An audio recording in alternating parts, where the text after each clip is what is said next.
Greetings, everyone. This is Kelvin Mush on Real Talk. Today, I'm joined by Beatrice Mutete, qualified social worker and a life coach, joining us shortly. And she's going to unpack everything about love for us, problems in marriages, dealing with problems such as gender-based violence, and advice to, young men and women, preparing to get into marriage. Join us shortly. Okay, so what is love? Okay, that's a Yeah. very interesting question because they say love is what makes the world go round. So it is important for us to understand what is love and does love really exist. Yeah. Firstly, when I'm looking at love, I think there are different aspects to love. Firstly, there is the physical component. You know, when people Yeah. just look at somebody and say, I love you, which is actually infatuation, Yeah. where one gets attracted to somebody, that counts, as Yeah. part of love. However, it is not the main theme of love, and that is where we tend to get it wrong. Because Okay. there is the practical aspect of love, where you're looking at practical things like respect, Okay. submission, working together as a team, Yeah. and just making the whole system work. There's also the aspect of compromising, Oh, yeah. not compromising your values, but accommodating the other person because people are different. And then you have to grow and nurture the love because love is almost like the plant where it starts off small, but in order for it to grow and flourish, you Yeah. need to nurture it. So yes, love does exist. It has different components which need to be put together in order for a relationship Yeah, to be to work, yeah. to work. Okay, cool. But now is it really still making sense? Because we see gender-based violence or killing each other. Is it? What's your take on that?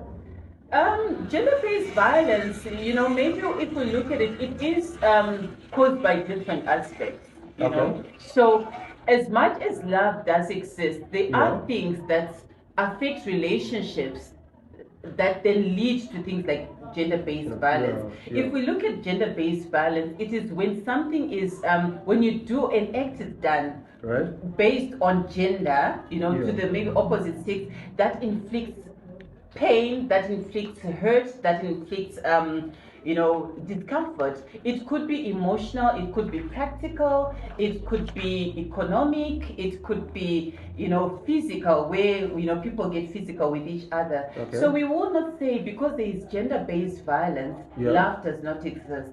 It does exist, but however, why is there so much gender-based violence? What is being done about it, and how can we combat gender-based violence? That Actually. is the important thing that Yeah. society has to look at. Okay, so before that, tell me something because I mean, love. I mean, fighting and it's part of love, right? Sometimes you do fight in the name of love, right? So at what point do you say this is gender-based violence? This is a normal fight? Because couples they do fight. Couples, they do fight Yeah. indeed. So but where I do you think draw the line to say this is gender-based violence? when there is pain being inflicted, Okay. and where you are not coming up with a solution in an amicable way, Okay. then it becomes gender-based Gender-based violence. violence. Exactly. Yeah. So we can't say Okay. fights are part of love. Yes, Okay. fights do arise when there Okay. is a relationship because we see that there are different people coming together, Right. to go through the journey of life Oh, yes, together. yes. And you will have differences, you will have disagreements, but the question is always, how Yeah. are you going to handle it? Exactly. Are you going to talk about it peacefully and come up to an agreement? Or if you battle, the two of you, are you going to seek help, to admit, like, what, we're battling to come up to an agreement? Yeah. Are we going to resort to the seeking for help and assistance, or are we going to become physical and fight? Are we Yeah. going to, exchange those words that are Oh, yeah. scarring? Because there's also psychological violence or psychological Okay. pain that is Okay. inflicted. So we Yeah. need to watch how we manage our anger, how we our conduct, the basis of love should still exist within our disagreements, because I must, for instance, I'm having that fight with you. I must still respect you. I must be sensitive to the things that I am saying. I must not get physical with you. So yeah, there is all that's happening, but it's about how do we handle conflict in our relationships? How do we handle conflict, when it arises, and still love each other? Great. So, what are the solutions to gender-based violence? The solutions to gender-based violence is, if you cannot work it out on your own, seek help. It is very, very important to seek help. Seek a mediator, somebody who can assist you in your relationship. And also, I think gender-based violence has to be handled right from the grassroots. Right from childhood, we need to educate, our children about what is gender-based violence. How do we conduct, how do we manage our emotions, things like anger, how do we manage our emotions? If you are in a relationship, be it at play, when they play at school, in the family, how do we handle conflict when it arises? And then with the community, organizations do have support groups within the community that advocate, against gender-based violence.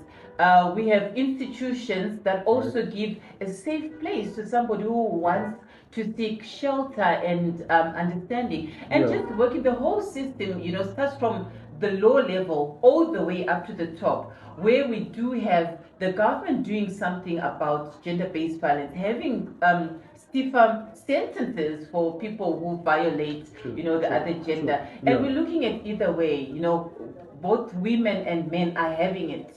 It's happening everywhere. So it is very important for us to deal with it at all the different stages, right from like the micro grass level to the macro level, where there are government policies that are involved. Okay, great. Earlier on, you mentioned the psychological effect.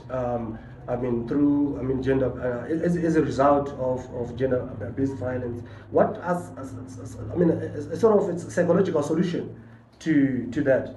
Okay, some of the psychological solutions, because remember, whatever happens, whether it's been inflicted, in the physical, or it can actually be gender-based violence that's economic. It happens, because all the economic factors, they give us stress. And as a result, sometimes in families, people don't know how to handle things. Point number one is communication. Communication skills are very, very important. Whereby if there is a problem, can we talk like human beings, so that we solve the problem? And like I said earlier, there are groups that help us to manage our emotions, where you can seek a counselor can help you, like a psychological counselor. There are churches and so forth where you can get counsel and guidance as to how we manage our emotions. And also the therapies that one can go through also under the psychological solutions, where you go through trauma therapy if you've been traumatized, because you find sometimes gender-based violence, like I said, it's from the grassroots, where somebody grows up seeing it in the home and it now seems like it's normal. Where do you then break that cycle? You need to go through some therapy where you actually break those cycles, so that you have a different perspective of how you look at relationships. So it is very important to seek help. That's the most important thing. And report help when it gender-based violence when it occurs, because sometimes one keeps quiet thinking, okay, it's gonna be okay. It's never okay until it is resolved. So seek for help. Do not keep quiet. Let's talk about these things and let's find solutions to work together. No, 100%. So what's your advice to young women, entering into marriage? Because it seems like it's not an easy one. It's not an easy one. It's definitely, I'm sure. You know what? Just based on what's happening in society, you find there is a spike in gender-based violent cases reported. There's a spike in divorce rates, etc. So to anybody who wants to get into marriage, I think it all starts with marriage counseling. I think if you go for proper marriage counseling, it helps you. One, Before you it get married. prepares you exactly. Okay. Before you get married, Okay. it prepares you. Know Yeah. what to expect. Know how to handle things. Yeah. Proper counselors get into the depths of everything. You know how to handle conflict when it arises. Get to know your partner. Don't be under pressure to Yeah. say I need to get married to somebody you don't know. You don't know how they treat their sisters in the house or how they treat their brothers in the house. Because remember, I said it's a two-way thing now. Yeah. Gone are the days when you would think it's only Yeah. women on the receiving end. Okay. Some men are also being violated. True. You It's know, happening. so It's happening, in a yeah. relationship, maybe you find somebody does not respect you whilst you're dating. There are no boundaries. He's violent with you. What makes you think that they are going to change when you are married? So it is yeah. very important that you do your homework. Don't feel pressured. But above all, you need to go through the counseling process so that you assess, are you ready? Do your homework. 100%.